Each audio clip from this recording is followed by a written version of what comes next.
नमस्कार और ultra tenth में आप सभी का स्वागत है। आज हम बात करेंगे आपदा प्रबंधन के चैप्टर 1 की। देखिए, जैसे हम शब्द सुनते हैं प्राकृतिक आपदा तो दिमाग में क्या आता है? बाढ़, भूकंप, तबाही, यही सब ना? पर क्या ये सच में सिर्फ प्रकृति का काम है?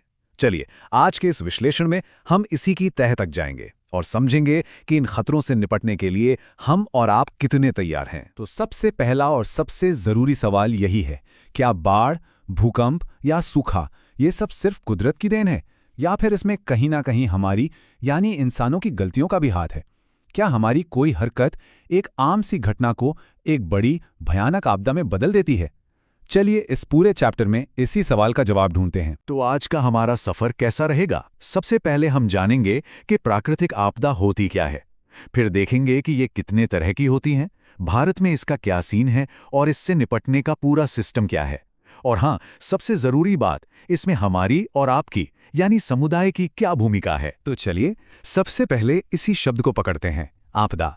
आखिर ऐसा क्या होता है कि कभी कभी तेज बारिश बस तेज बारिश रहती है और कभी वही बारिश आपदा या डिजास्टर बन जाती है? इसका जवाब मजे की बात यह है कि हमारी अपनी एक्टिविटीज में ही छिपा है। देखिए, ये सच है कि कुछ आपदाओं के सामने इंसान बिल्कुल बेबस होता है, वो पूरी तरह से प्राकृतिक होती हैं। लेकिन ज्यादातर मामलों में होता ये है कि प्रकृति के सिस्टम में हम कोई गड़बड़ कर देते हैं और वही गड़बड़ एक आपदा बन जाती है। सोचिए, नदी के रास्ते में घर बना लेना या पहाड़ों को गलत तरीके से काटना, ये सब क्या है?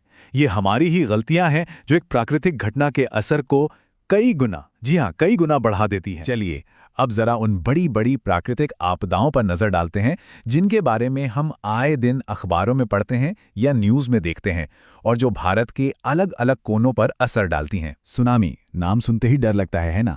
ये एक बहुत ही खतरनाक आपदा है। होता क्या है कि समुद्र की सतह के नीचे जब जोरदार भूकंप आता है तो उसकी सारी एनर्जी पानी में ट्रांसफर हो जाती है और फिर पानी में उठती हैं विशाल काय लहरें जो जब किनारे से टकराती हैं तो अपने रास्ते में आने वाली हर चीज को तबाह कर देती हैं। बाढ़ तो शायद भारत की सबसे आम आपदाओं में से एक है। इसका कॉन्सेप्ट बड़ा सीधा है। जब नदी में इतना पानी आ जाए कि वो उसे संभाल ना पाए तो पानी किनारों को तोड़कर आसपास के इलाकों, गांवों और शहरों में घुस जाता है और फिर जो नुकसान होता है उसका अंदाजा लगाना भी मुश्किल है। अच्छा, अब बात करते हैं सूखे की। ये -25% का क्या मतलब है? इसका मतलब ये है कि जब किसी इलाके में साल भर में होने वाली औसत बारिश में 25% या उससे भी ज्यादा की कमी आ जाए तो उस स्थिति को सूखा माना जाता है।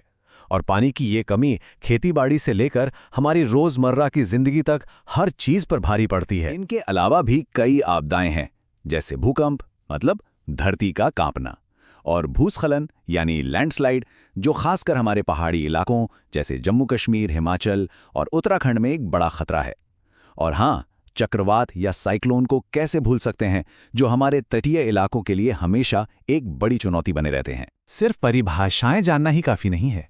भारत का तो पूरा इतिहास ही इन प्राकृतिक आपदाओं से जूझते हुए बीता है। चलिए कुछ ऐसे उदाहरण देखते हैं जो हमें याद दिलाएंगे कि यह खतरा कितना बड़ा और कितना असली है। बिहार का शोक, सोचिए, ये किसी इंसान का नहीं बल्कि एक नदी का नाम है, कोसी नदी। भला एक नदी को शोक या सौरो क्यों कहा जाएगा? इसलिए क्योंकि ये नदी हर साल अपनी विनाशकारी बाढ़ से बिहार में इतनी ज्यादा तबाही मचाती है कि लोगों ने इसे यही नाम दे दिया है। ये जो साल आप देख रहे हैं, 1934 का भूकंप, 1966 का भयंकर सूखा, 1999 का चक्रवात और 2004 की सुनामी, ये सिर्फ तारीखें नहीं हैं, ये वो बड़े बड़े सबक हैं जो हमें याद दिलाते हैं कि भारत ने कितनी बड़ी बड़ी आपदाओं का सामना किया है और हमें हमेशा हर हाल में तैयार रहना होगा। तो अब सवाल उठता है कि इतनी सारी आपदाओं से निपटने के लिए हमारे देश में कोई सिस्टम है भी या नहीं? बिल्कुल है। किसी भी आपदा से लड़ने के लिए मैनेजमेंट बहुत जरूरी है और इसी के लिए एक पूरा संगठित ढांचा, एक फ्रेमवर्क तैयार किया गया है। ये चार्ट देखिए, इससे पूरा सिस्टम समझ आ जाएगा। ये ऊपर से नीचे की तरफ काम करता है। सबसे ऊपर है नेशनल लेवल, फिर स्टेट लेवल, उसके नीचे डिस्ट्रिक्ट लेवल, फिर ब्लॉक लेवल और सबसे आखिर में, लेकिन सबसे जरूरी, जमीनी स्तर पर काम करने वाली विलेज यानी ग्राम आपदा प्रबंधन समिति। लेकिन एक बात साफ है, कोई भी सरकारी सिस्टम, कोई भी ढांचा तब तक कामयाब नहीं हो सकता जब तक कि उसमें आम लोग यानी समुदाय शामिल ना हों। सच तो यह है कि जब भी कोई आपदा आती है तो सरकार या रेस्क्यू टीम के पहुंचने से पहले सबसे पहले मदद के लिए कौन आता है? हमारे आस पड़ोस के लोग।